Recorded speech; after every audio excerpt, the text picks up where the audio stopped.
The first episode of Social Media Star was shot with 2 cameras. One person, the girl who had done my hair and makeup for my wedding, the same person did my hair and makeup for my shoot because she and I had become friends.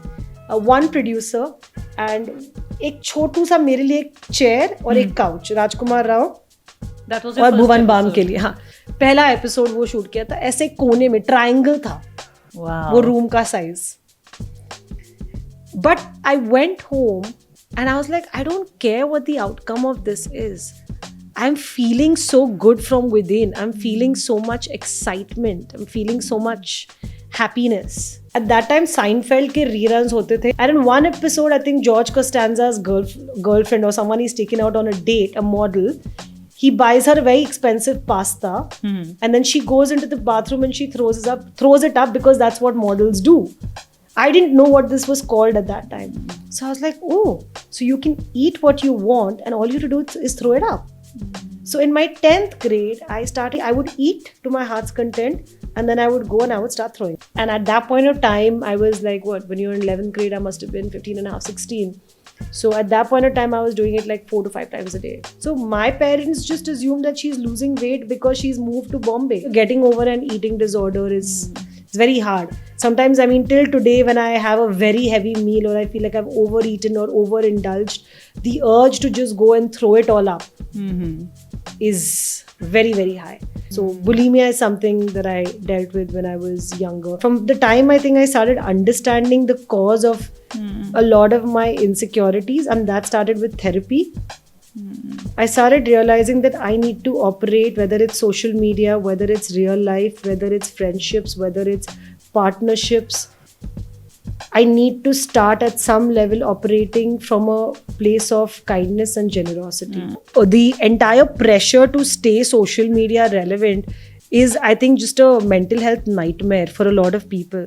I mean, even if you want to take a social media detox, sometimes you really can't. Like you said, because of your father passing away, you had abandonment issues. Because of my father being sort of irresponsible in that manner, I had control issues. My forgiveness level was very low because I was coming from that space. Ultimately, only women get women the way we do, because the relatability factor between women is so much higher than the relatability between men and women, in this country at least.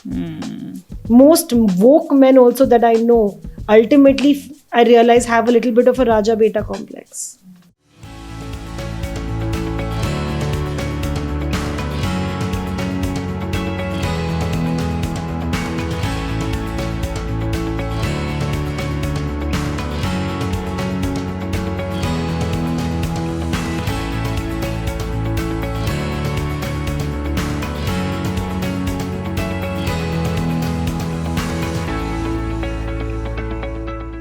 Hi, welcome to the Journey Within podcast with me, Shobha Rana.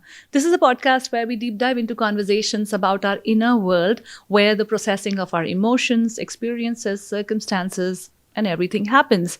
It is this processing that decides the quality of life. So we try to understand through the stories of these inspiring guests that I get on the show, how do they process their things and how do they keep their emotional intelligence and sanity in check. Today, I have with me ex-news broadcaster, a master video content creator, a host, and also has this amazing show called Social Media Star with Janice. Please welcome on today's show, Janice Sequeira. Firstly, hi, thanks. Hi. Thanks, Hi, Shobha. Janice. Yeah, she did all of that without a teleprompter, guys. So it was like a long introduction. I was like, wow, ye teleprompter ke bina kar diya aapne. Not bad, not bad. High five on But that. I'm so sorry I pronounce your No, that's name. okay. In Portuguese, it's Sequeira. So I was watching a show recently where one of the characters' name was something Sequeira. And in India, it's Sequeira. And most people just cannot for the life of them either pronounce my first name or my last name right. Like you said in your introduction, I was an ex-news broadcaster. I used to be a broadcast news editor. And when I was a reporter on the field, like a baby reporter, like still like reporting from live locations and all, I used to also report for Aaj Tak, right? And Hindi mein jab mera naam likhte hain, so I think it's a little difficult. So the poor anchor in the Delhi studio had to basically come to me live from some location. I don't know, someone was being arrested or something had happened in the entertainment industry. So उसको हड़बड़ी में बोला होगा कि अच्छा जानिस के पास live जाना है. हाँ जी. तो शी ऑब्वियसली वेंट लाइक और अब हमारे साथ जुड़ रही है हमारी संवाददाता long pause jaundice. Really? True story. And I mean, my cameraman, this is like, live situation. So my cameraman also has an EP. I also have an EP. So my cameraman and I are looking at each other because we're supposed to report on a really like some sort of, I think कोई तो arrest हो रहा था पक्का. अच्छा. Okay, और इस situation में मतलब उसने मुझको जॉन्डिस बुला दिया नेशनल टेलीविजन पे.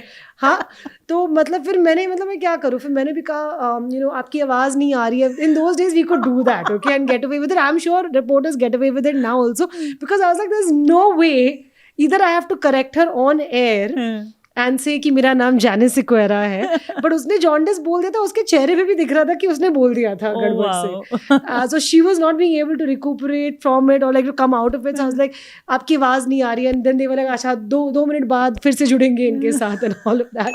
But it was hilarious. So my name has been screwed up multiple times over with jaundice being obviously the peak of how bad it can get. So don't worry, Sequeria फिर भी ले लूंगी यार. Jaundice कौन बुलाता है यार? Exactly. I'm so glad by the way also that the internet was not such a big deal then. This must have been like 2007 because वो clip पक्का viral होता. I know. You know clips होते YouTube पे कि stupid things that journalists say on air. ये True. ये Exactly ये जाता उस पे. हाँ. है ना? तो जल्दी से और ज्यादा फेमस हो जाते शायद. Oh God, इसके लिए कौन फेमस होना चाहता है यार? फिर उसके बाद मेरा नाम जॉन्डिस ही हो जाता. Any famous good fame as they're saying these days? No. I don't believe in that. I don't believe in that. I mean, there has to be some level, or at least for me, I feel like there has to be some sort of quality and thought into why people know you. If you're known for all the rubbish reasons of just for being famous, then what is the point of that? There are many people who are famous without substance. Yeah, you mean there are many people who are famous for the sake of being famous, right? Yes. Yeah, but eventually, what do you remember them for? For a very long time, we thought of Kim Kardashian and the whole Kardashian family as being famous for the sake of being famous because they had this reality show. And it started with a sex tape. And there was no other reason for them to get that reality show except for the fact that there was a sex tape from one of their family members. And one of their family members happened to be an Olympian. I'm talking about the father, of course. Father. Yeah. So, but now look at what they've done, right? So they've taken that fame, they've taken all of that celebrityhood, and they've converted it where at least the 3 sisters and the 2 Jenner sisters are today among like what I would say they're like massive business conglomerates each to themselves. Right? And their momager is like the visionary behind it all. True. So my point is that yes, sometimes you start off being famous for the sake of being famous, and that might not always be in your hands. But at the same time, there has to be some substance to it if you want that longevity to be there. Otherwise, I mean, famous for the sake of being famous, people go into Big Boss's house every year. How many contestants do you remember after the season is over? True. You only remember the contestants who actually go on to do something with their careers after that. You don't remember the rest of them. The rest of them are like, oh, your face is vaguely familiar. Oh, okay, you were a contestant on some reality show. Okay, no idea why. And after a while, you're just chasing that next high, that next reality show, right? So, I mean, I feel like you have to have a very clear goal. Like even whether your fame comes because of the content and the substance that you're producing, or whether your fame comes by chance, you have to think about that long-term goal. Like, don't be like, 3 महीने के लिए मेरे को famous होना है. नहीं भाई, अगर आपको फेमस होना है. And how do you translate that into a long-term goal? I don't know. Doesn't everyone have some sort of vision of who they want to be? Like, I mean, my point is, and sometimes that vision might not come to you very early on. Like, you might not know immediately what your purpose is. And I think most of us are still figuring out what our long-term purpose is. And this I'm talking about professionally. Personal goals तो बहुत वो तो भाई उसके लिए काफी time लगता है. But I'm saying professionally, I feel like at some point, at least for me, it started to become like, what is giving me true happiness? So I'll tell you this, right? In 2015, I quit my job as a full-time journalist. Okay, at that point of time, I was among the youngest news editors. I was the youngest entertainment news editor in the country. I was working for the #1 English news channel, which is Times Now. I was reporting directly to the man who everyone used to watch on national TV every night, Arnab Goswami. But I was burnt out.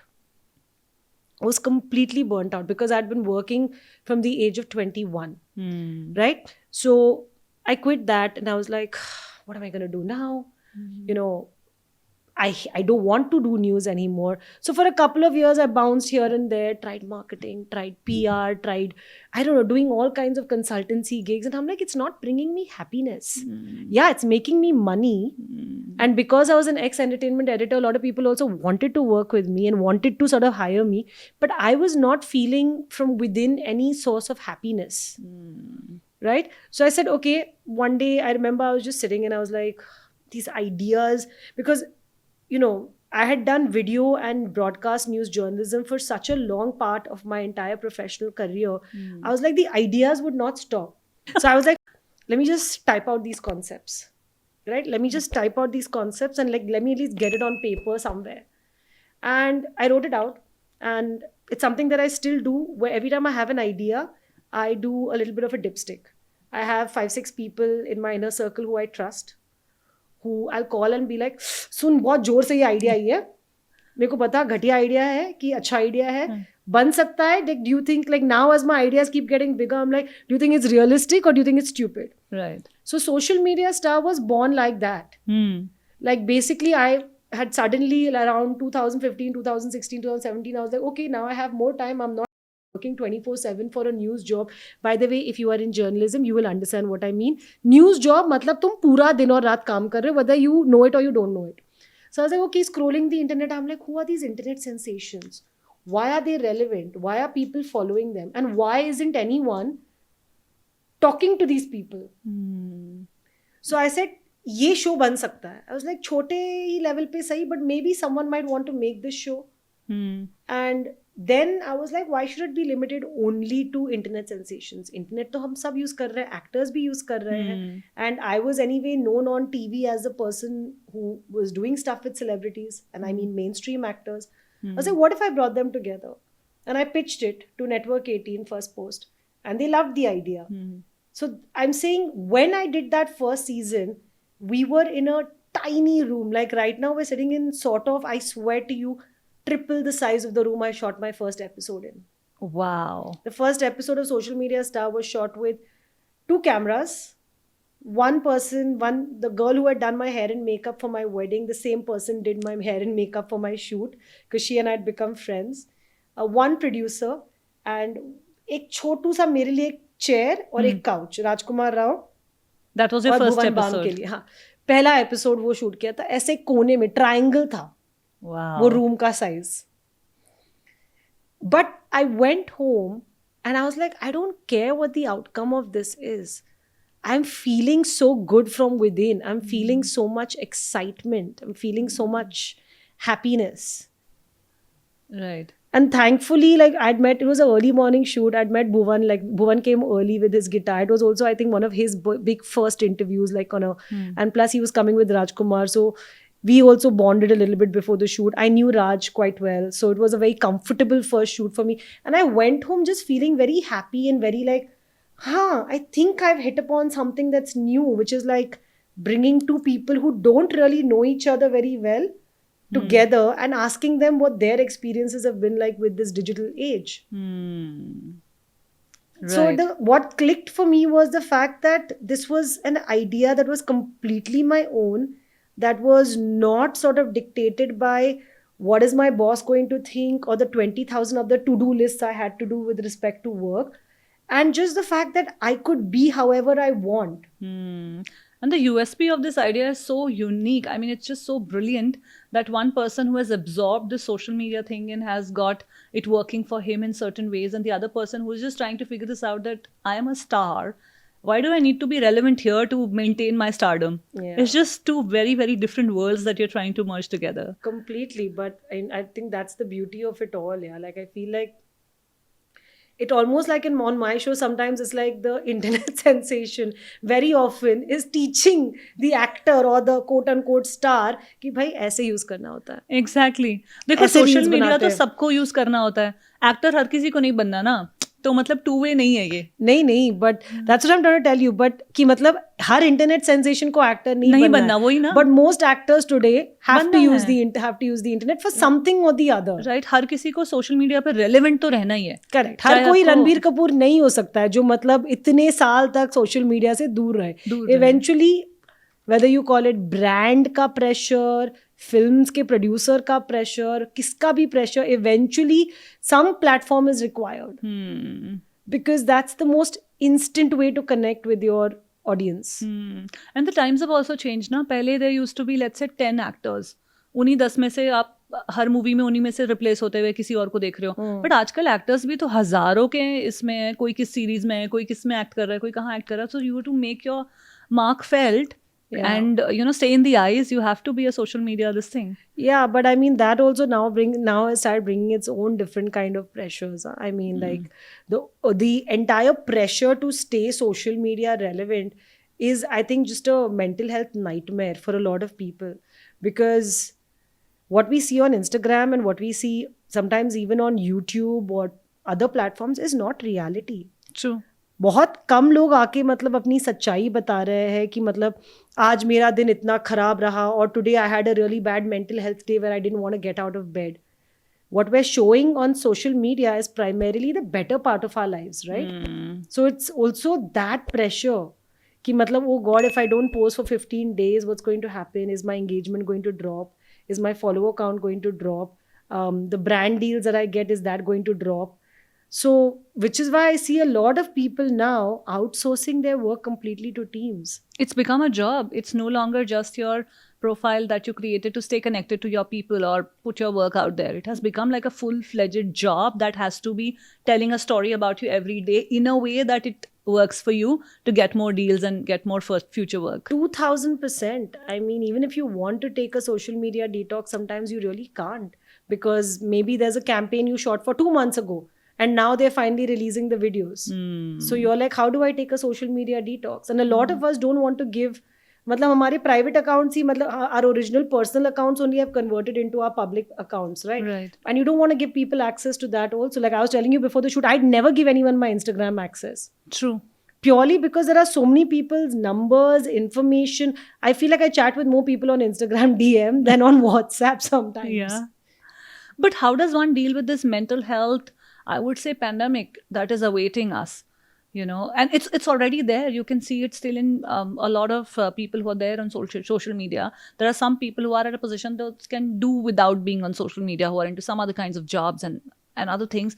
But a lot of us, including the young kids, including the people who are in college, they're into their first jobs, etc. Everybody wants to be out there on social media, and it's almost a mental health. It is a mental health issue rather. Yeah. So how does one navigate their way around this? I think मतलब कैसे fight करे इस necessary. So it took me a really long time. I can't talk for other people, but मुझे तो काफी time लगा, because see, I'm in my 30s, right? So my generation wasn't the generation that was born with the phone in their hand. Same here. तो ऐसा नहीं है कि मतलब बचपन से, even though compared to my friends, I had a phone very early on in life. वो 3310 Nokia का. अच्छा.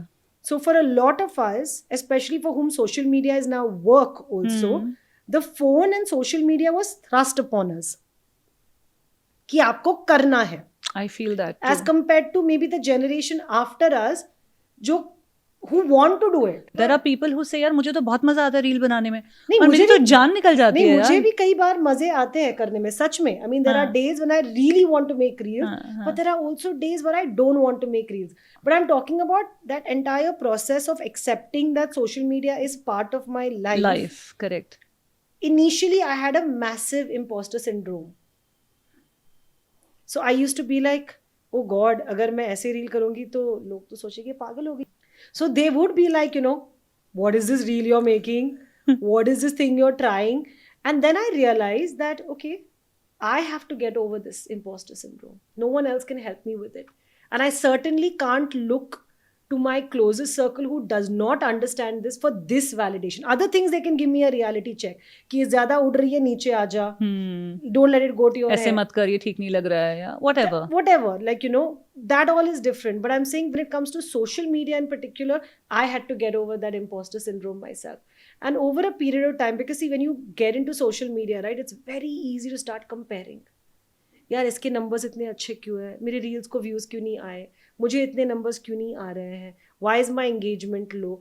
It can really your head so badly, but after a point you have to realize that there is more to life than just social media. And I feel like when you understand that there is no rat race over here, consistency आपको maintain करनी है. Okay, that I'll be lying to you if I say you don't have to be consistent. You have to be consistent, but you also have to be slightly cold in your approach, where you're like, this is work. I have put out my X number of reels, videos, campaigns, stories for the week. And the rest of it, I'm either doing it because it's bringing me joy or I don't want to. So you have to, in your head, stop comparing. You have to, in your head, stop like wanting others to do badly so that you can do better, because that's not going to happen. And you have to stop thinking that, oh God, if I don't do it, if I don't increase my engagement or my numbers, I'm not going to get work. Because a lot of people like are really worried about that entire fact, right? I mean, it can really screw your brain. So the way I started doing it is that if I was ever envious of a creator before who's in my similar line of work, I now have turned that into paying them a compliment and allowing myself to be like appreciating what they've created, giving them a compliment either by DMing them, messaging them, leaving a compliment, and turning that negative feeling of comparison into something slightly positive.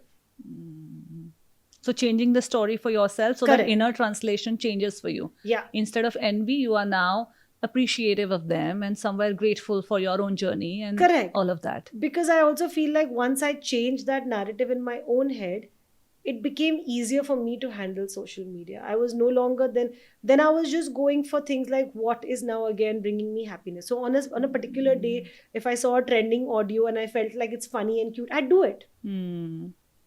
Janice, you spoke about mental health issues, and is there any such episode that you've gone through? And if yes, then what's your learning out of that phase? I've always been a big boned child and I was very tall. And we moved from Bombay to Abu Dhabi, I think around my 8th grade. And I was this lean, tall, like I was like not stick, but I was skinny and tall, right? And then suddenly we moved to the land of burgers and fries and nuggets, and जहाँ पर Coke पानी से ज़्यादा सस्ता है. मैं मजाक नहीं कर रही हूँ. आप Abu Dhabi, at least at Madhu, when we were living there, Abu Dhabi, Dubai में you go into a mall, water is more expensive than Coke. That is true. And everything is refined oil. Everything is like junk food. Even in your cafeteria in school, like you will get like a burger, you'll get like these heavy sandwiches. Your vending machines have all these colas. So suddenly, I think between the 8th to the 9th grade, I put on a lot of weight very quickly. And my father was a health freak. And so he, I think just out of like irritation said like, what is this? You've come to this country and you've become a complete couch potato. You're putting on so much weight and da-da-da-da-da. And I don't know where, like he obviously was saying it as like out of concern of like, कि तू बहुत आलसी हो रही है. So I guess my dad was trying to inspire me to like come for walks with him. He would wake up and make this like garam pani mein nimbu juice, itna sara nimbu. And it started affecting me, saying that, oh my God, okay, am I not looking good anymore? Am I too fat anymore? And without knowing what I was doing, I think, which I now, this realization has happened now, that at that time, Seinfeld ke reruns hote the on MBC, which was the only English channel in the Gulf, where they used to show all these Western shows. And in one episode, I think George Costanza's girlfriend or someone he's taken out on a date, a model, he buys her a very expensive pasta, and then she goes into the bathroom and she throws it up because that's what models do. I didn't know what this was called at that time. So I was like, oh, so you can eat what you want and all you have to do is throw it up. So in my 10th grade, I started very like somewhere like just completely like randomly, I would eat to my heart's content and then I would go and I would start throwing up. Wow. And then cut to in 11th grade, I'd moved back to India and I was studying at St. Xavier's and I was an art student. And I think in the first year of studying psychology, one of the subjects one of the topics my psychology teacher was talking about was eating disorders. And then she said the word bulimia, and she explained what it meant in layman terms. And I remember I was sitting with someone who continues to be a friend, and my hands went cold, and like I started sweating profusely, and I looked like, so I ran to the bathroom and I started crying. And this friend, for some reason, realized something was off, and she followed me. And she's like, "Why are you crying?" I'm like, "What the teacher just said, eating and throwing up, and the risks, and apparently, like, it leads to, you could have a heart attack, you could, it leads to, your organs becoming weaker, and so many other side effects of being bulimic." I was like, "I'm that, and I didn't know that." And she's like, "What do you mean you're that?" I'm like, "I eat and throw up." And at that point of time, I was like, what, when you're in 11th grade, I must have been 15 and a half, 16. So at that point of time, I was doing it like 4 to 5 times a day. Whatever I How was would you eating. do it? Like I nobody would just, noticed, or people knew? no, you just become so adept at like throwing up. It's such a stupid thing to say, but you just become so good at throwing up, and your body becomes so used to it. It's like literally I've eaten and I've not even given myself, like, I've given myself maybe a 5-10 minute break, and then just pretended like I need to use the loo, and it's gone out. Wow. Yeah. And people didn't know it for a year. It was happening. I wasn't telling anyone. Right, of course. And the thing is that I also, between, like, by the time I reached 11th grade, and because I'd moved to Bombay mein वैसे भी travel ज़्यादा होता है. You're moving constantly because you're catching a train, you're going to college, you're walking around. Anyway, there was weight loss. There was additional weight loss because of this. So my parents just assumed that she's losing weight because she's moved to Bombay. And there's more running around, more social life is happening and all of that. So no one knew that I was doing this. And I was living, I mean, my parents were still in the Gulf, and I was here with my grandparents.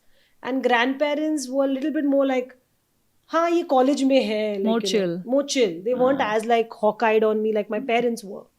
So yeah. So it took me a long time, but even after knowing that I was bulimic, I think I didn't stop being bulimic until I think the end of my 12th. Maybe when I entered senior college is when I pretty much stopped. But that also, getting over an eating disorder is it's very hard. Sometimes, I mean, till today, when I have a very heavy meal, or I feel like I've overeaten or overindulged, the urge to just go and throw it all up is very, very high. So bulimia is something that I dealt with when I was younger. But that at least I figured out earlier, I mean, in time. Then right before, like about 6 months before I turned 18, my dad passed away of a massive cardiac arrest overnight. Like literally they moved back from Abu Dhabi, and within 3 months of moving back, he passed away overnight of a heart attack. And I realize now today, at that point, it's so funny, my psychology class was teaching me so much about my own life. The term repression, right? Like for 3 months after my dad died, I was the only person who had not come to terms with it. Like I would just be like pretending like life is just going on as is. Like my mom had gone to pieces, my brother had gone to pieces. I literally had taken on the whole responsibility of organizing the funeral, of organizing the church services, being the strong one, putting the ad in the newspapers, this and that. Friends would come over, they'd be like, cry. I'd be like, I don't want to cry, but. And then I remember when I started going back to college, one day I was taking an auto to the station, and there was a man at the signal who looked, in terms of frame, my dad was a very big, like, like me, I've gone on his side of the family, very tall, very big looking man. So from the back, that man looked a lot like my father. And I'm sitting in the auto rickshaw and I start howling, and the auto rickshaw wala was looking at me going like, isko kya ho gaya? Right. So, and I guess I understood that I had repressed that emotion, but I think a lot of my abandonment issues, which is something where you feel like, when you lose a parent so suddenly, you feel like nothing in life is predictable and nothing in life you can hold on to. So you're constantly clinging too hard because you have that strange abandonment that anything could be lost. So let me hold on to it tight. Yeah. True. बहुत ज़्यादा heavy हो गया. I know, listening to your story, I'm just thinking of my time when I was your age. And my father is an alcoholic, even to date, as we speak, okay? So he wasn't a figure that you could look up to or be a role model. He's an amazing man otherwise. But he has this one vice that gets the best of him and the worst of him and everything. So he wasn't the person from where your these abandonment issues start, where because you feel you can't, you don't have a fallback option. You don't have someone you can go to have a conversation, because the moment he was home at 5:36, he was out drinking for like 2 hours, 2.5 hours, hours, and he would be out after that and would sleep. So you had literally no one to go to and speak. So morning you will go to your school at 6 and he'll go to his office at 7. So nobody, right? So that issue coming in where you're just clinging on to everything and being so possessive and in constant chase of perfecting things, whether it's professional this thing or it's friendships, and doing for people, expecting a lot in return. I mean, it's a whole mess that a teenager can go through, and it's just a very difficult spot to be in. And I'm so glad that you're speaking about it so openly, and you have come to terms with certain things, and now we can put them into these, sort of boxes where we can put an understanding to it, where it's coming from and how to deal with it. But I'm sure as a young teenager, oh my God, it must be I mean, too I just heavy. never understood why I constantly felt the need to hold on to people. It's just that, like, I mean, I don't want to say that. I mean, even in my relationships, I was always very insecure. And of course, it's a different thing that some of those men that I dated actually turned out to be hard. I mean, we've all been there. We've all dated those cheaters. And I mean, some of them not just cheat you or cheat on you, they also cheat you of your money. So I'm saying, I have those friends. huh? I You have those friends. like that. Worse. God, I please mean, don't say imagine that you're friends now also. I mean, decade-long friendship invested into a business together and gone. Oh God. Yeah, just imagine. Horrible. And friend breakups, I think, are kind of tougher. 100%. Yeah, they're just too hard on you. Because lovers, I mean, sorry, I mean, I've come to this assumption that now, I mean, men are, I mean, I just don't want to say it because my God, I feel like the men will come up to me, but I'm just saying men are a different kettle of fish. But yeah, like breaking up with my girlfriends is a lot tougher. I actually would rather work on our issues unless it's behavior of this kind, like this kind of betrayal. But otherwise, I will do more to save my friendships with my girlfriends than with men, because I also feel like, I mean, and this is a completely different issue, but we have to talk about the difference in how we treat genders. True. And ultimately, only women get women the way we do, because the relatability factor between women is so much higher than the relatability between men and women in this country, at least. Most woke men also that I know, ultimately, I realize, have a little bit of a Raja Beta complex. I guess so. Yeah. So my point is that you're right. I mean, like, friendship breakups are way worse. Not to say that breakups with, your partners or your lovers or your boyfriends are not tough. But when a friend betrays you, that hurts at a very different level. I know. So I've had multiple friendship breakups right after my college, during my college, a friend breakup, not even just a friend, the whole group sort of cut off. And then same happened with me on in my masters after the end of my masters. Whole gang cut off, and I was like, what is wrong with me? Then I got to question myself that what is wrong with me that everybody just cuts me off and stuff. Probably I'm still looking for those answers. I still can't find those answers. But what I have used those sort of experiences as is to look into myself and see what can I work with. So I think because of, like you said, because of your father passing away, you had abandonment issues. Because of my father being sort of irresponsible in that manner, I had control issues. So I would try to take charge. So whether it's going to a place to eat, I would take charge. This is how, that is how. If it's a study plan, I would take charge and lead. So I think that somewhere become a bit too much for people to do with. So You so think now I maybe the realize. dominating part of you put people off? I guess so. I realized that also after my divorce, that I was. Up until my divorce also, I had this realization, but I did not think about it so much, so deeply. But now that I sit here and I've zoomed out and I can see it with a little bit more clarity, that yes, there have been times I had my really big tussles with letting it go, with making huge issues out of just nothing. My forgiveness level was very low. No, in fact, with me, the opposite happened. While I was extremely dominating, but I would forgive very easily. I mean, and dominating also in the sense that I would feel like I need to be heard. I still to a large extent feel like that, and I don't think there's anything wrong with it. It's just that now I'm not, at least to the best of my capacity, I don't feel the need to be overbearing or to make sure that or to like put like, do things like it's my way or the highway. Those things are no longer that important to me. Like I feel like now maybe it's post COVID, or actually from a little bit before that, from the time I think I started understanding the cause of a lot of my insecurities, and that started with therapy. I started realizing that I need to operate, whether it's social media, whether it's real life, whether it's friendships, whether it's partnerships, I need to start at some level operating from a place of kindness and generosity. And to a lot of people, sometimes you might think that this is like something, it's fake, or this person's putting up a facade. But truthfully, today I have, as much as I can, I stop myself from judging. I'm catching myself constantly. The minute I judge someone, I'm like, okay, wait, hold I'm on. sorry. But I have no idea what is going on in this person's life. Like, Correct. I don't know if they've had a bad breakup recently. I don't know if they're in some sort of an abusive relationship. I don't know if there's something else personal and traumatic that's happened in their life that's making them behave like an now. And similarly, like I'm also now, the other thing that I'm trying to do is check my expectations.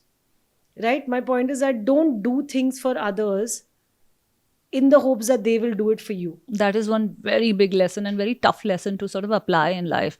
Because when things happen or when you do things, you subconsciously, it's so engineered in your being that you expect things. So you really have to catch yourself and tell yourself, please don't. Because that is the weight of your own expectations. I mean, don't be a walkover where you literally do anything and everything for a person, and there's not even an iota of gratefulness that comes back from that person. But yeah, check your expectations. Like my point is, just because you turned up in the middle of the night for someone, and or when they were at their hardest or lowest, doesn't mean that they will necessarily do the same for you. But I also believe that kindness comes back to you in multiple ways. I'm really enjoying listening to your worldview, how you see things. And This is all muddled, by the way. It's like, I don't know, but all I know is that like right now it's nothing. My ambitions are no longer driven by money. My ambitions are no longer driven by numbers or like playing the social media game or playing the, oh my God, how big and famous and successful I'm going to become. My ambitions are only driven right now by what gives me joy. And maybe that's because the state of mind I'm in right now, I'm only shamelessly chasing joy and happiness. I think that is a wonderful yardstick to measure or to seek your choices out of. No? Yeah, because I just feel like right now, if something doesn't give me happiness, I don't want to do it for the sake of it. I mean, and that is a big privilege, by the way. The fact that I can say no. The fact that I have the capacity to sit back and say, nahi yaar, ye karne ka man nahi ho raha hai.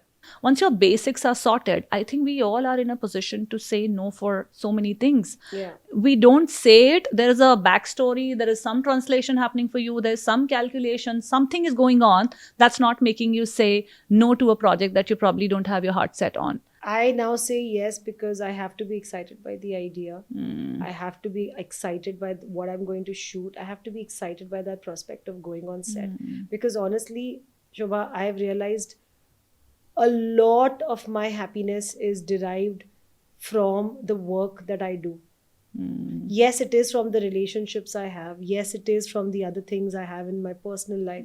But a lot of it is also from the work I do. And I don't mean about like, somebody recognizing me or whatever. Just the fact that I get to go on set and create the kind of content that I have, that I want to, and do the things that I want to, or to see something that was in my head, an idea come to life.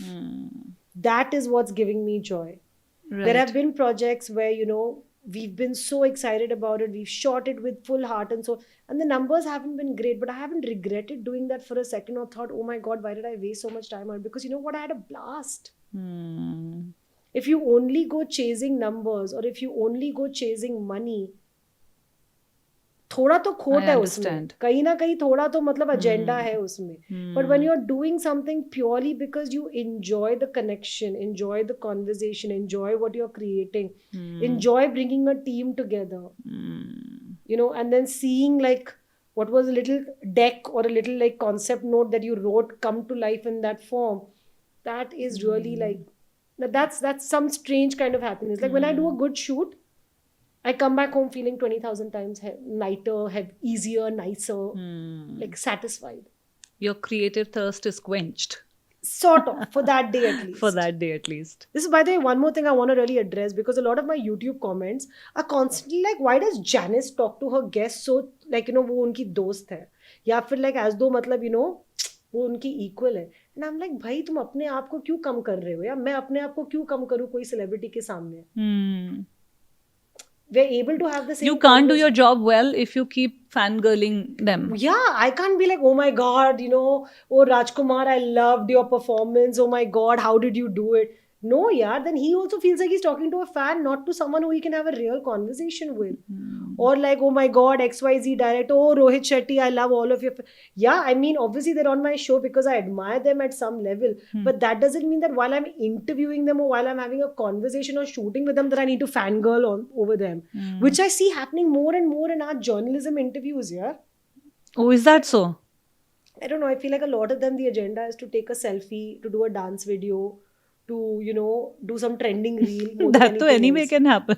You don't have to be तो मतलब, but messing up with the interview. मतलब interview secondary, मुझको अपना selfie मिला कि नहीं, मुझको अपना रील मिला कि नहीं, वो ज्यादा इंपॉर्टेंट यार है. बहुत सारे लोगों के लिए जानिस आजकल ये भी है कि अभी मैं लेट्स से एक्स ब्रांड के साथ काम कर रही हूँ और उसके वजह से मैं इंटरव्यू कर रही हूँ, तो मेरा पर्सनल ब्रांड मैं स्ट्रॉन्ग कर लूँ कि कल को मैं इंडिपेंडेंटली भी करूँ तो ये सब ऐसे हो जाए शायद फ्रॉम नहीं, उसमें कोई गलती नहीं है. बट आप वो डिल्यूजन में मत रहो कि मतलब आप प्रोजेक्ट करोगे कि मतलब ये मेरा, like a lot of journalist I am noticing pretend like these stars or these actors are actually their besties. उनको हैप्पी बर्थडे विश करोगे आप, वो ऑब्लिगेशन से आपका स्टोरी पोस्ट करोगे, पर क्या सच में वहां पर दोस्ती है? Or to put up posts saying that, you know, I know that whatever happens, these two actors will always stand by me, and that actor's not even liked your post. Like, don't embarrass yourself, because then you become a true blue fan. There is no difference between you and a fan group. Hold your own. My point is that I feel like a lot of journalists feel the need to, you know, like sort of like, you know, appease or, you know, sort of almost like be a chamcha or sometimes, you know, butter up an actor so that they get more opportunities with them. But I'm like, no, your work is good enough. I'm not joking. To this date, I have never had to quote unquote butter up a celebrity to a point where I'm like, please come on my show. I really want certain people to come on my show, but if they say no, they say no. And in my first season, a lot of people said no. Right. Because my show wasn't anything, and okay, we know Janice, but पता नहीं इसका ये show कैसे निकलेगा, और अभी तो Times Group भी नहीं है.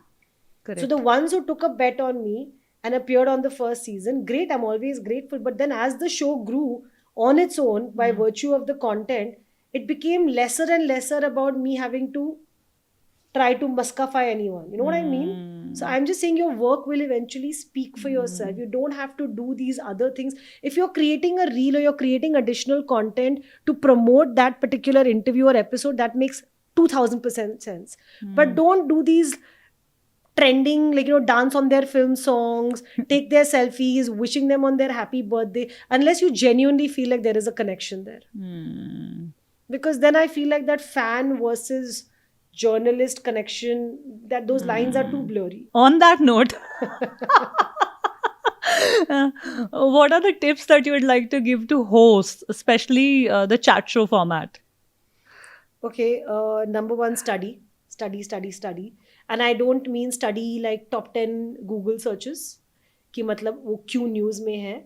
That is also important, but उससे आगे study. Like read profiles, watch some in-depth interviews, see and observe what topics they like talking about, what topics get them to open up, and what topics you feel like you could tap into. Right. Like, I feel like whenever I write a script now, let's take social media stuff, for example, I think of three things. I think, what are the questions Janice, as in me, I really want to ask, and my writer as well. So that's my, what are we really curious about?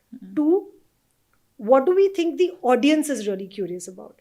And three, because the show is called Social Media Star, from a social media perspective, what are the things we need to ask you about? But how do you know what is the audience curious about? Your internet. Go down to your Reddits, go down to your Quoras, go down to your Twitters. There are a bhandar of information about what your audience is curious about. I mean, I literally have a segment called What Were You Thinking? And that 90% of the time comes from this research, by the way, from what the audience wants to know. Right. Like, what was the XYZ actor thinking posting this picture? Or what was XYZ, this comment, what did they mean? Or this tweet, what did they mean? XYZ, why did the XYZ quit a particular platform? So I'm saying one is study. Okay, because if you study, you will go into any interview or any conversation or any shoot setup and you will fly. You will never run out of topics to talk about. Number two is, you have to offline learn to make your talents very comfortable. You have to take 5 to 7 to 10 minutes, even if that person is on a tight schedule, to make them feel a little bit at home. Like, find, like, beforehand itself, if you know that if you studied, you'll know that your talent is very into watching content, very into reading books, or, very big into traveling. Talk to them about something that you feel like they're already into, because then you're warming them up. So your environment also matters. Like, the one instruction on my set is, I don't want to hear screaming and shouting. I'm not a screaming, shouting type of person. So I would not want that. I want my set to feel like everyone who comes should feel like, oh, this is a warm, happy vibe over here on set. And number three, pay attention. Pay attention. Don't think of your questions after a point. Script hai, teleprompter use kar rahe ho, nahi kar rahe ho, wo aapke upar hai, personal, but pay attention to also what your talent is saying, what your guest is saying. Because 90% of the time, the best follow-up questions or the best conversations come from paying attention to what they're saying. Somewhere, someone will throw an anecdote and you'll be like, what? What does this mean? No, explain to me. What do you mean? Has this happened otherwise? And that's a completely off-scripted question. Right. Some of our best content out. Okay, I'll give you an example. And, guys, maybe you can go check this episode out also. Janvi and Kusha were on the last season, not the fourth season of Social Media Star together. And somewhere along the way, in the first segment itself, Kusha and I noticed that Janvi was constantly checking her phone. Constantly. Okay, so eventually I just was like, Janvi, who the hell is messaging you so much? What is happening? And she very candidly said that, oh, I'm waiting for a message from someone. So Kusha picked up on that and she's like, who? And they're like, oh, this person is not messaging back on time. And our entire first segment, instead of becoming about other things, became about who is this person, clearly of the other gender, who is taking his own sweet time to message Janvi Kapoor back. Yeah. Like, look at her, right? She's hot. Yeah, true. And we're like, wow. And she's like, yeah, I feel like this person, like, and then we started talking about dating and modern day dating, where some people play on the front foot, some people play on the back foot. And the whole conversation, like, and also kudos to Kusha that she sort of also like went with the vibe. She's like, no, but do you play on the front foot or the back foot? And this was completely unscripted. So sometimes the best moments come out of just you paying attention and having great observational skills. Ki mera talent kar kyun raha hai? Correct. Like even Alaya on this season, my God, I feel like I threw her off guard so badly when I asked her a question that was completely out of syllabus. Something I asked her about, like, her past and something. And I don't know why she unraveled so much to a point where after a point I was like, I'm so glad I had a blanket and I had a very big couch, because Alaya has fell out on the couch in the most beautiful way. And she was like, I'm a hot mess today. And I'm like, I love this hot mess. Please be like this. She's like, no, I'm normally so put together, so like, well thought out. I don't know why I'm saying this. I'm rambling. I'm like, we love it. And honestly, the internet loved it. Because she was so authentic. She's anyway authentic, but us din kuch zyada hi authentic ho gayi. So you talked about authenticity. Now, in this whole scheme of finding your own voice, finding what clicks with the audiences, Tell me about the role of authenticity. Yeah, I feel like as a host and a creator, I feel like I found that voice. I know that now when I go into shoots, it's more about like I don't want to ask the ghisapita questions. And sometimes the ghisapita questions can also be asked, but they can be asked in a slightly more interesting manner. Like I feel like as a host and a creator, somewhere along the way, I found that whatever excites me, and I'm a huge watcher of content on YouTube, on OTT platforms, on social media. So if it excites me as a creator, I know somewhere along the way my audience will be excited by it. Now, authenticity in real life, that is person to person, boss. That is something that you have to honestly, it takes a lot of soul searching, it takes a lot of sometimes therapy, it takes a lot of self awareness to reach your most authentic self. And even then, sometimes you will fumble and you will stumble and you will be like, who am I today? What space are you in right now, mentally, emotionally, in your life off the work? Wow, it's a very tough question. It's the most tough question you asked me in the entire 1 hour or something that we've been chatting. I think in my personal life right now, I'm like on just like this road of like finding myself. I think one of the big things about like losing a parent so early in life is that you're scared to be alone. Scared to be alone in the sense that you could have other people around you, your partner, your friends, your family, but you're scared to just be by yourself. I get that. And the thing is that being alone and being lonely are two very different things. Absolutely. My point is that for a very long time, I have equated them as the same thing. And now my current path is just to find a place where I can be alone and Have not you be sorted lonely. one of those out? Are you okay being lonely or are you okay being alone? One of these. No, neither. I'm still figuring it out. Because I don't think, I was a person till a few months ago, I was nervous when I had to spend the night alone in my own house. I don't know, वो बचपन में देख लिया होगा कोई stabber film, मतलब वो पीछे से आके चाकू मारता है कुछ, पता नहीं, वो रह गया दिमाग में. But this is despite the fact that I was independent from a very young age. I told you, right? My parents were living in the Gulf. I was living here with my grandparents, and then I was living alone also for a very long time. But despite that, living alone at night had become was something I was scared of. But that is like one hurdle I've gotten over now. Now I'm okay with it. But in my personal space, I think I'm just on this journey of figuring out who I am alone and how to enjoy my own company even when there is no one. Because knock on wood, life has given me great friends, life has given me a really good career, something that I wanted to do, and I've been able to sort of crack it. I won't say like fully crack it, but somewhere I've been able to make a dent and do what I want. And there's a great support system around me, but I need to also be completely self-sufficient in that sense that I need to be able to fulfill my soul on my own. So what are the things that you're doing to find yourself now? Oh, lots of therapy.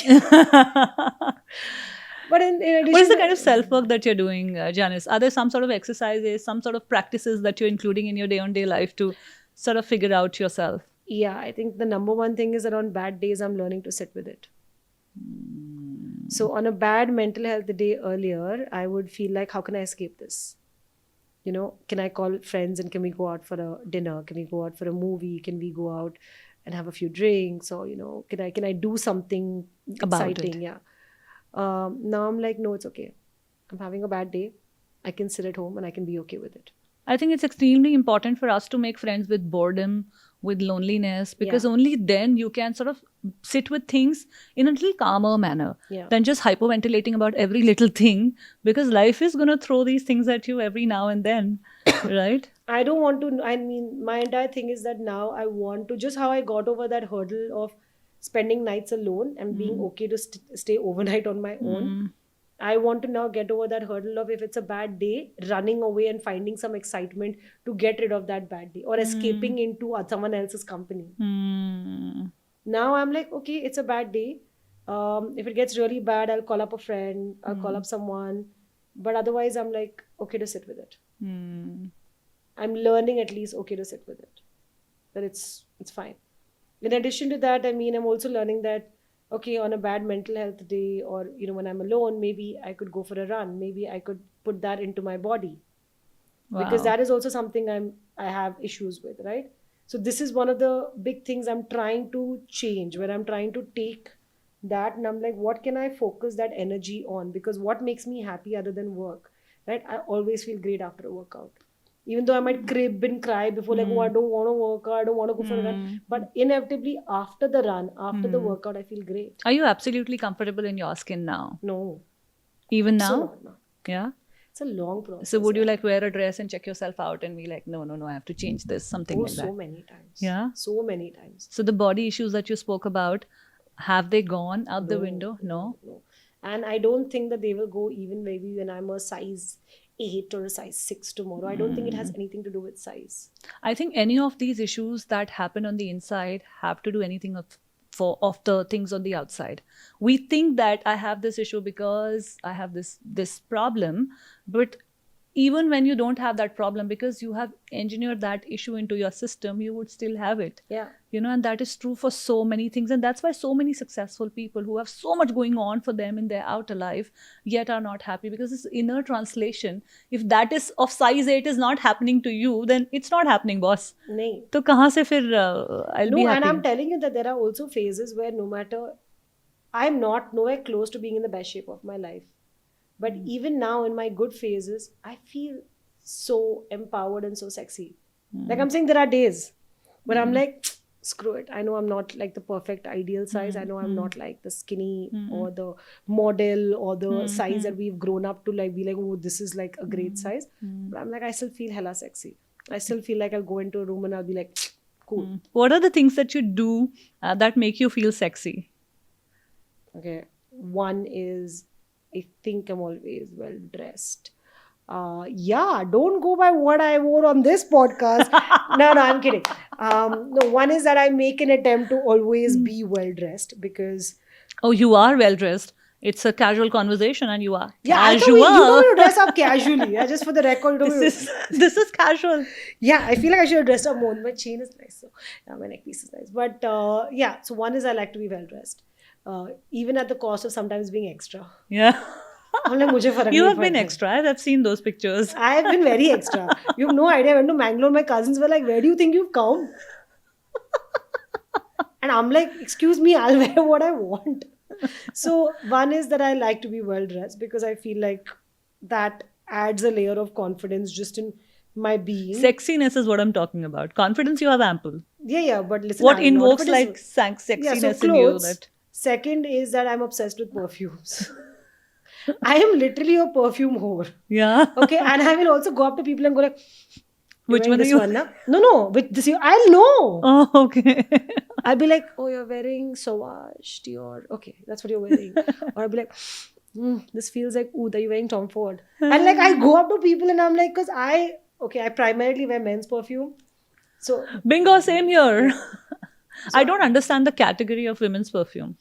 I feel like I don't know who those This women floral and all of that is just so not my scene. I This know wooden it is. and this. Wooden is largely also most men's perfume. That's what I'm saying. So this is my taste. So musk, wood, leather. cool. Yeah, all of this. All of these. All of these are the fragrances I these. like. Yeah. So like my current favorite is like Tom Ford leather. And I feel like मतलब लोगों ने वो use करके आज like deodorant नहीं है. Okay, it's not cheap. Like so I'm saying, but like yeah, wearing great for women, the only exception I would make is Jo Malone. English Pear and Freesia. Yeah, that's my female. That's the closest feminine scent I come to. But otherwise, it's all like Dior, Sauvage, Tom Ford. But so perfume. I like that La Vie is Belle. It's a Lancome distinction, but it's really nice. So, I mean, perfumes, clothes, hair. You know that there's that show which what is her name? Yeah, oh my God, she's like I love her so much. Phoebe Waller-Bridge. In her show, she says, right? She's like, it's all about the hair. You know, all the confidence comes from the hair. Yep. A good hair day can make or break you.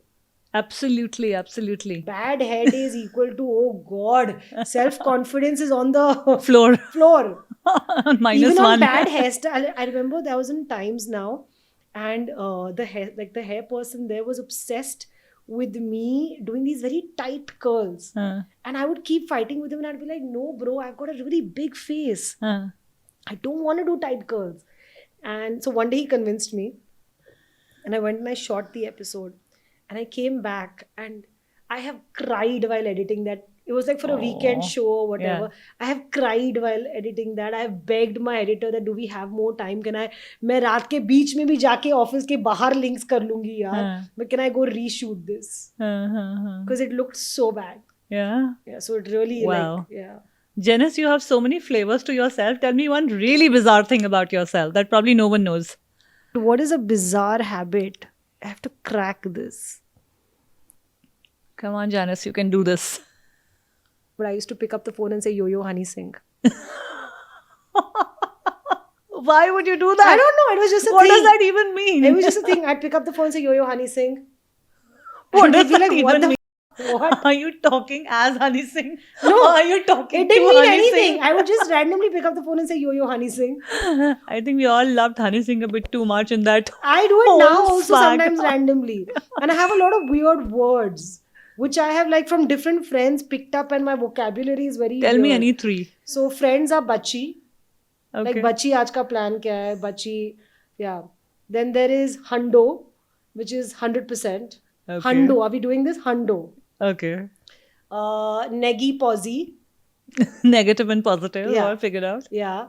Another friend says Dabba, which means he wants to use the loo. And do what? What? Of course. Yeah. Of course. Then there is. I have imagination. I used to say shwe shwe a lot, which is not my word; it's someone else's word. But I would just use it, and people would be like, "Who uses shwe shwe?" And then I would say, like I said, Yo-Yo Honey Singh while picking up the phone. But yeah, I have a very like weird way of like talking sometimes. Yeah. Yeah, I'll acronym everything. I literally can acronym anything. Really? Yeah, but like right now, don't ask me to make it up. But I will acronym everything. I could acronym anything to everything during my studies. Like for my exams, everything will be like a Ghana or an acronym or One something. second, you know how I would do my revision? I would only write the first alphabet. Exactly. And my mother would see my revision books and she would be like, What is "Ye this? kya THA ko kya? What does this mean?" And I'd be like, "I've written the answer, but only in the first alphabet." Because in my head, I'm only revising. Correct. So revision का सबसे easy form क्या है? लिख लो और Correct. उसका first alphabet करते जाओ. Correct. Yeah. Exactly. I would learn laws of science and whatever theorems, everything by this only, that first letter. And I would just say, if this question comes up, I should have this 5 letters in order Oh, no, for I me would to not remember. muck up the letters. I would never muck up the letters. But like I would, like my revision would be like to write only the first alphabet of the word. Okay, I would try to build a cool acronym around it so that I remember it when हाँ, the ये question मैंने is. बहुत सारे दोस्तों मैंने ने किया है. बहुत किया ये, मैं तो अभी भी करती हूँ. कुछ स्टेज पे जाते हुए शोज पे कुछ याद नहीं रहता. कभी कभी brands are so sticky about their lines कि ऐसे ही बोलो, यही बोलो. Then I have to do it. Like first line का क्या स्टोरी आ रहा है. Okay, this is expression. तो ब्रांड का क्या एक्सप्रेशन है, ई लिख लिया. उसके आगे जो भी एक्सप्रेशन है वो लिख लिया. Like that, it's just crazy. How long have you been rolling? You think 2 hours? Not that, for sure. Janice Siqueira. Why my phone Siqueira. says- Siqueira. It says 11:29 on my Fitbit. I clearly need to sync it. How long do you shoot for? We time it quite well actually. We do about 1 hour of shoot, which is 20 minutes for the first segment, 10 minutes for the second and third segment. Then we do a setup change. See, I can like literally, we take a 5-minute break for setup change, or if the actor, for them to freshen up, and then we do a last segment 10 minutes. 5 minutes we keep additional for any safety takes or any extra naughties and things like that.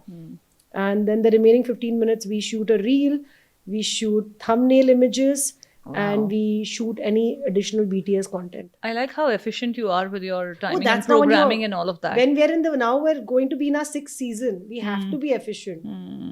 So we have to work like clockwork. Wonderful. Because I take maximum 1.5 hour from a talent. True. 90 minutes in and out. Right. उससे ज़्यादा कभी हो जाता है, वो कभी मेरी गलती नहीं होती, कभी टेक्निकल इशू हो जाता है, लाइट्स गिर जाती है. That is all separate. But otherwise I'm like, I know 20 minutes मतलब someone has to write on, because I can really get carried away. So someone has to write on my prompter, or someone has to put a paper like this, 15 minutes. So I know I've got about 5 to 8 minutes to wrap up that segment. Awesome. Yeah. That's a great planning at your end, and executing it with so much efficiency is something that we are learning. Yeah. On that note, Janice, I'm going to ask you one parting question. Okay. And that is, What is your definition of success? I think if you ask me, like, because you're asking me this today, I think my personal definition of success now is, and this is again from a work POV, is the fact that I have the privilege to do what I want to do and to say no to the things that I don't want to do. And the fact that what I do actually makes me happy. So that, forget everything else that it's brought with it. For me, the fact that I just get to create the kind of shows that I want to do, get to create the kind of celebrity or non-celebrity content that I do, or just get to do things that make me happy and spark my passionate side, that is my definition of success. A few years earlier, it might have been like money, it might have been like numbers, it might have been hitting a certain target. Today, it's not that. Today, like I told you earlier in the interview, all I'm chasing is joy. And the fact that I can get that joy from the work that I do, that is my definition of success. In my personal space, when I hit that entire thing of being able to be alone and happy, that's when I feel like I would have hit some mark of success. That is your yardstick for your personal. Currently. So thank you once again, Janice, for coming on board. No, thank you for having me. And I hope this podcast series does really, really well. And I hope you continue to create a lot more content and have more freewheeling, personal, intimate chats, because you're really good at it. And I feel like जो कर रहे हो सही कर रहे हो, अंदर से खुशी मिल रही है तो करते रहो. Thank you so much for saying that. That's giving me a lot of confidence boost at the moment. That is what I need at this time. Posy vibes. Posy vibes. I have given myself a target of 100 episodes that I'm going to do patiently, just creating episodes because I enjoy doing it. करते Whatever happens, happens. Doesn't वो happen, doesn't तुम्हारे हाथ happen. में कभी नहीं है. हाँ, तो मैं तुम्हारे उसको हाथ हाथ में में. कि तुम क्या क्रिएट कर रहे हो और कितनी Correct. शिद्दत से और कितनी पैशन से क्रिएट कर रहे हो. बाकी सब यूनिवर्स पे छोड़ दो.